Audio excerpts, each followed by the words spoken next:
Are you Tony's stank? Welcome to Watch Mojo, and today we're counting down our picks for the most memorable recurring jokes and callbacks in film franchises. Consider this your spoiler alert. I got a bad feeling about this. Oh no. Number 10, disappearing mid-conversation. Batman franchise. He's tough, he's broody, he's prone to vanishing randomly mid-conversation. What do you think? I think you're trying to help.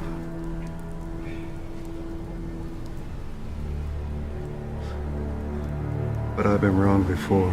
Part of our favorite Bat Crusader's mystique is his propensity towards the dramatic. As a result, we get many instances of Batman leaving the other person hanging, often before they even realize he's gone. Things would get ugly. I knew the risk when I took this job, Lieutenant. How will you get him back anyway? He does that. How else can he keep up his batty reputation? The joke has shown up fairly consistently in everything from live-action movies to animated flicks since the late 90s. Surprisingly, this seemingly silly quirk may have a darker meaning. One version of Batman admitted he disappears because he finds it hard to say goodbye. Whatever the reason, the hero's vanishing act has since become a staple that isn't likely to go away anytime soon. Miss Kyle. So that's what that feels like. Number 9, Seamus blowing things up. Harry Potter franchise. Wingardium Leviosa. Well done, dear. I think we're going to need another feather over here, Professor. When we were first introduced to Harry's Irish classmate, he definitely struggles with magic a little. The ambitious wizard always tries to go a bit big.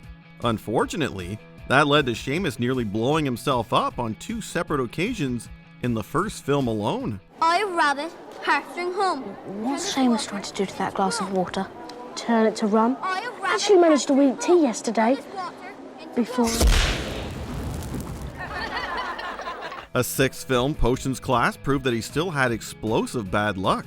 Seamus hilariously turned things around in Deathly Hallows. When Hogwarts comes under attack by dark forces, his unique set of skills are specifically requested by McGonagall. To blow it up! Boom! Boom! Wicked! But how on earth are we going to do that? Why don't you confer with Mr. Finnegan? As I recall, he has a particular proclivity for pyrotechnics. I can bring it down. He manages to put a dent in Lord Voldemort's forces by blowing up a crucial bridge. Since there has been some criticism that this gag may reinforce negative stereotypes, it's likely this joke will be left out of any reboots. Number 8, Burt Bacharach cameos. Austin Powers franchise. Ladies and gentlemen, Mr. Burt Bacharach and Mr. Elvis Costello. The late Burt Bacharach was one of the most talented composers of the 20th century. Along with lyricist Hal David, he composed pop classics such as Alfie and Raindrops Keep Falling on My Head.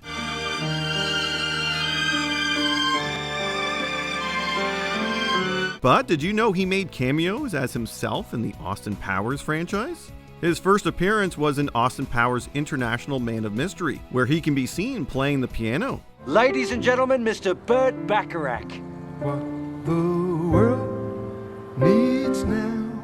Per Mike Myers, the film was itself inspired by Bacharach's sultry The Look of Love. Bacharach's cameo was so popular that he returned for subsequent films, even reprising his song What the World Needs Now is Love. What an honor to the Austin Powers franchise. Ladies and gentlemen, Mr. Burt Bacharach.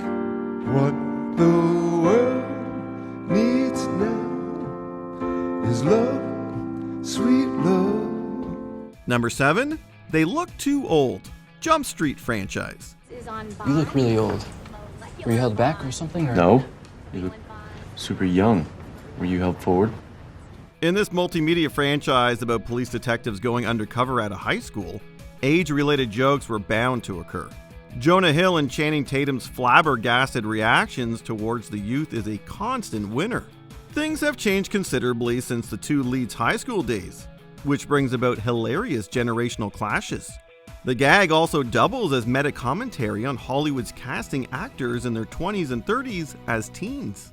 You have exceptional muscle tone there, young man. When'd you go through puberty? Like at 7 or something?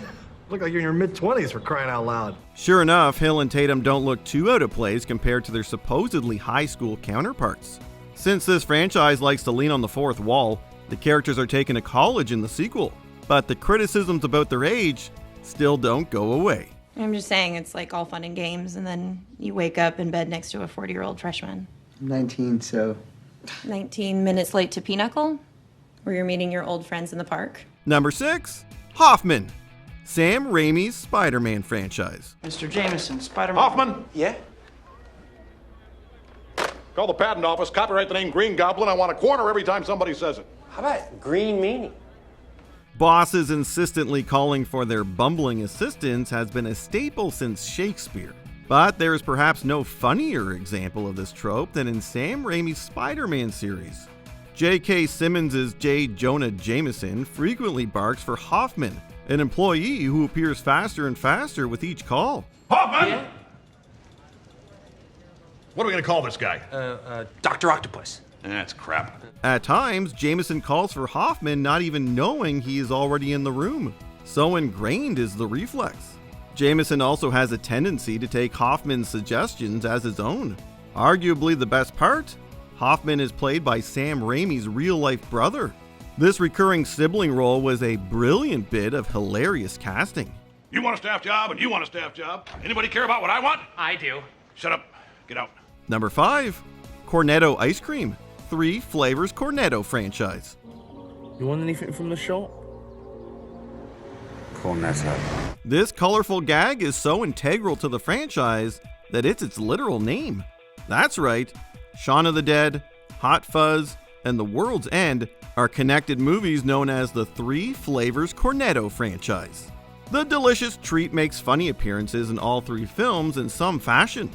It even serves as a catalyst to a major breakthrough in Hot Fuzz. Then? It's just the one killer, actually. No luck catching them killers, then? It's just the one killer, actually. What's the matter? You got brain freeze? No, I got brainwave. Director Edgar Wright first included Cornetto ice cream as a hangover cure in Shaun of the Dead. After receiving free ice cream once, the writers included it in their follow-up films in an effort to score the treat again. It was apparently unsuccessful. Fortunately, the ice cream lives on as a legendary gag. Do you want anything from the shop? Cornetto. Number 4, Fear of Snakes, Indiana Jones franchise. Grab on. Grab it. Grab it, Indy. It's a rat snake. Archaeologist and adventurer Indiana Jones has encountered many dangers throughout his journeys. Death traps, poisonous spiders, giant boulders, and what Indy would claim is worst of all, snakes. His ophidiophobia has been well established since Raiders of the Lost Ark. Snakes. Why did it have to be snakes? But why is Jones so afraid of snakes?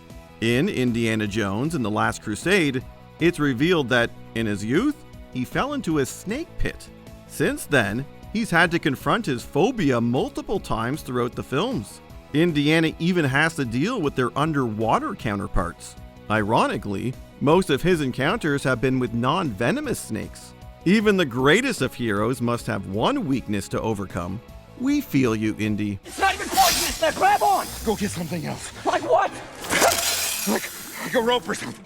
There's no Sears and Roebuck here. Grab the snake. Number 3, I have a bad feeling about this. Star Wars franchise. It's too big to be a space station. I have a very bad feeling about this. Some gags truly transcend their source material to become pop culture staples. First uttered by Luke Skywalker himself, the phrase has since been said by nearly every major character of note throughout the series. In fact, it has become de rigueur for a Star Wars film to say the phrase at least once. Even BB-8 beeped it in The Last Jedi, as confirmed by director Rian Johnson. Happy beats here, buddy. Come on. We pull crazier stunts than this. This 40-plus-year-old gag has even appeared in numerous film franchises and also in anime throughout the years. It's clear that when a situation is looking dire, Nothing beats this pithy and infinitely useful response. I have a bad feeling about this. I don't sense anything. Number 2, it was all a dream. Back to the Future franchise. Jim and I went back in time. It was terrible. Well, safe and sound now, back in good old 1955. It was all a dream is a trope in cinema for a reason. But sometimes reality is truly stranger than fiction. Back to the Future turns this trope on its head by making it a full-on gag. You're safe and sound now. Back on the good old 27th floor. 27th floor! In each film entry, protagonist Marty McFly wakes up disoriented in an unfamiliar location. He always thinks that his time-traveling exploits have been nothing more than a dream. However, another character quickly steps in and corrects him. McFly Farm? Ah! Well, you're my... Who are you? Marty McFly's extreme reactions crack us up, whether he's in a completely changed timeline or in the Old West. Cheer up, Marty. At least you're not falling into manure. Manure! I hate manure! Before we continue, be sure to subscribe to our channel and ring the bell to get notified about our latest videos. You have the option to be notified for occasional videos or all of them. If you're on your phone, make sure you go into your settings and switch on notifications.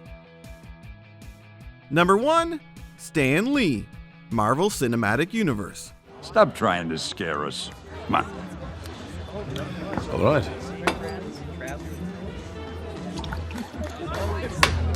Excelsior. Stan Lee's MCU cameos went from silly Easter eggs to shining tributes to a legend, and it was well deserved. After all, the man created and co-created iconic characters like Spiderman, Iron Man, the Hulk, and so many more.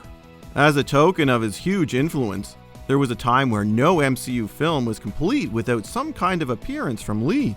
You can spot him as a background character or as himself, usually delivering one poignant, hysterical line. In universe, Guardians 2 suggested he was an informant for the Watchers, keeping tabs on the heroes. Oh, man. Anyway, before I was so rudely interrupted, at that time, I was a Federal Express man. This trend sadly came to an end after his death in 2018 and posthumous appearances a year later. His joy for Marvel stories and creative influence will never be forgotten. Hey, man!